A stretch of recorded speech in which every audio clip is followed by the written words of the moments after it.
Class 9th में प्रश्नावली 7/1 का 5वां क्वेश्चन है। रेखा एल कोण ए को समद्विभाजित करती है। रेखा एल कोण ए को समद्विभाजित करती है और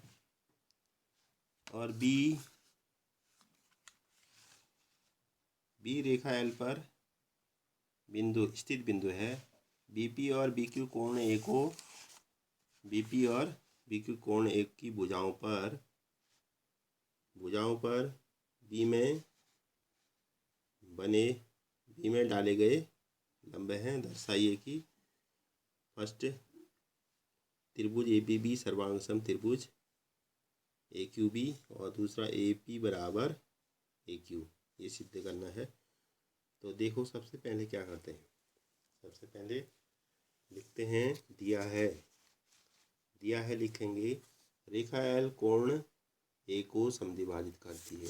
कोण ए को समद्विभाजित, समान दो भागों में विभाजन, यानी कि ये वाला जो छोटा एंगल दिख रहा है इस आकृति में, ये वाला कोण इस छोटे कोण के बराबर होगा। ये दोनों कोण आपस में बराबर होंगे, यानी ये रेखा एल, ये एल है, इस पूरे एंगल कोण ए को समद्विभाजित कर रही है। पूरा एंगल ए है, इसको रेखा एल समद्विभाजित कर रही है, यानी कि दो बराबर भागों में बांट रही है। और हमें सिद्ध करना, जो ये त्रिभुज बने APB और AQB सर्वांग सम होते हैं, और CPCT से दूसरा सिद्ध करना है AP बराबर AQ या PB बराबर BQ भी कह सकते हैं। ये भी मतलब सारे भाग बराबर हो जाएंगे अगर सर्वांग सम हो। तो सबसे पहले दिया है, ठीक, दिया है रेखा एल कोण ए को समद्विभाजित करती है और साथ ही साथ BP परपेंडिकुलर AP और BQ परपेंडिकुलर AQ, यानी कि ये जो BP परपेंडिकुलर AP है और BQ परपेंडिकुलर AQ, ये दिया गिवन है, ठीक है। तो सबसे पहले ट्रायंगल जो सिद्ध करना है लिखें, ये सिद्ध करना है फर्स्ट APB कॉन्ग्रेंट AQB और सेकंड AP बराबर AQ। तो सबसे पहले लिखते हैं त्रिभुज APB व त्रिभुज AQB में क्या क्या समानता है। देखिए, ये भुजा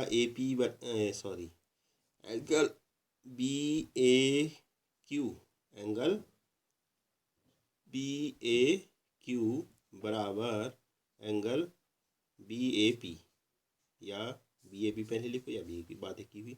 ये वाला जो मैंने बताया, ये वाला कोण इस कोण के बराबर, नंबर 1।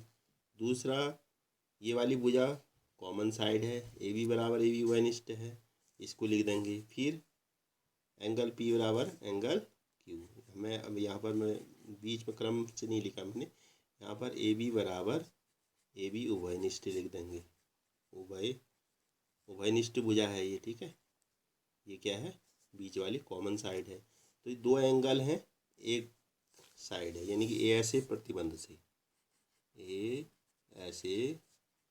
प्रतिबंध से या कसौटी से भी कह सकते हैं, प्रतिबंध से दोनों त्रिभुज क्या हो जाएंगे, सर्वांग सम हो जाएंगे। त्रिभुज APB कॉन्ग्रेंट, सर्वांग सम बोलते हैं हिंदी में, कॉन्ग्रेंट त्रिभुज AQB, ये पहला भाग सिद्ध हो गया। AQB, Q है ये बीच में, ठीक है। अब जब सर्वांग सम हो जाते हैं तो त्रिभुज अगर सर्वांग सम हो जाते हैं तो CPCT से लिखते हैं, बता रखा है पहले से शुरू से क्वेश्चन में। CPCT से अन्य भाग भी बराबर हो जाते हैं, यानी कि AP बराबर हो जाएगा AP बराबर AQ या BP बराबर BQ, जो पूछा है वो हो जाएगा। AP बराबर AQ, ठीक है। ये सिद्ध हो गए दोनों भाग। तो इस तरह से हमें इसको हल करना था। तो ये आपका 5वां क्वेश्चन था। इससे पहले मैंने कल चौथा बताया था, चौथा क्वेश्चन। ये अगर समझ में नहीं आता एक बार और देख लो।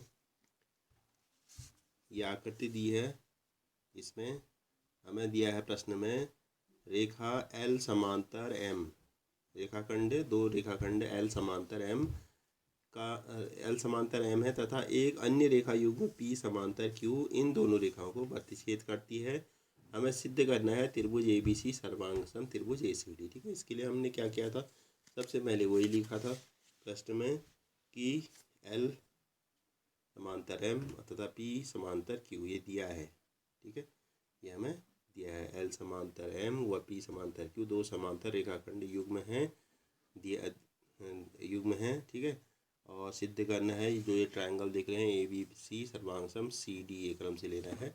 ठीक, और उपपत्ति में ऐसे एल समांतर एम तथा पी समांतर क्यू, और इससे क्या हो जाएगा, अगर ये समांतर रेखाएं हैं तो इतना भाग भी समांतर होगा, ए डी समांतर बी सी, और इसी प्रकार ये समांतर है दोनों, तो ए बी बराबर बी, कि ये हमने लिखा था यहाँ पर, ए बी सी डी एक समांतर चतुर्भुज हो जाएगा। ये समांतर चतुर्भुज के गुणधर्म आपने कक्षा 8 में भी पढ़े हैं कि सम्मुख भुजाएं समान होती हैं, सम्मुख कोण बराबर होती हैं। इसमें सम्मुख भुजा वाला प्रगुण लगेगा, ए बी बराबर हो जाएगा सी डी और ए डी बराबर बी सी, यही हमने इन दोनों त्रिभुजों में लिखा है, त्रिभुज ए बी सी और सी डी ए में। ठीक है, ये लिखा था, इसमें यहाँ पर लिख देंगे ए बी बराबर सी डी और ए डी बराबर बी सी समांतर चतुर्भुज की सम्मुख भुजाएं हैं, भुजाएं हैं लिख लेना। ठीक है, ये लिख लेना। और ए सी बराबर ए सी उभयनिष्ठ है बीच में, ये वाली साइड उभयनिष्ठ भुजा है ये बीच की। ठीक है, दोनों ट्रायंगलों के लिए, इसके लिए भी इसके लिए भी। तो अगर तीनों भुजाएं बराबर हो गई तो त्रिभुज क्या हो गया, एस एस एस प्रतिबंध से सर्वांग हो गया, बस सिद्ध हो गया ये। इस तरह से ये आपका चौथा था, ये आज मैंने बताया पाँचवें में क्या है, देखो ये दो त्रिभुज दिए हैं, कोण ए दिया था, ए को रेखा एल समद्विभाजित करती है, रेखा एल इन दो इस कोण को समद्विभाजित करते हैं, अर्थात ये कोण इसके बराबर है। और साथ ही साथ दिया है कि जो ये बी क्यू, बी और क्यू है, B Q perpendicular A Q है और B P perpendicular A P है, ये दिया है। ठीक है, दोनों त्रिभुजों में लिया हमने, ये इस त्रिभुज और इस त्रिभुज में लिया। क्या किया कि पहले एंगल ऐसे साइड मैंने क्रम से नहीं लिखा, आप लोग क्रम से लिख लेना। जैसे पहले एंगल लिखना, चूँकि रेखा एल कोण ए का समद्विभाजन करती है, दिया है, इसलिए त्रिभुज ए पी बी और ए क्यू बी में एंगल क्यू ए बी बराबर या बी ए क्यू बराबर एंगल क्या हो जाएगा, ए क्यू ए पी बी। ठीक, सॉरी बी ए पी। ठीक है, बी ए क्यू बराबर बी ए पी लिख देंगे। कोण पी बराबर, फिर दूसरा साइड लिख लेना ए बी बराबर ए बी उभयनिष्ठ, इसको पहले बीच में लिख लेना यहाँ पर। ठीक, और फिर एंगल पी बराबर क्यू, ये 90 दिया है, तो ये ऐसे प्रतिबंध से सर्वांग सम, सी पी सी टी से जो सिद्ध करना है दूसरा वो भी सर्वांग सम हो जाएगा। इस तरह से हमें हल करने होते हैं क्वेश्चन, तो इनको अच्छी ढंग से आप लोग बनाइएगा।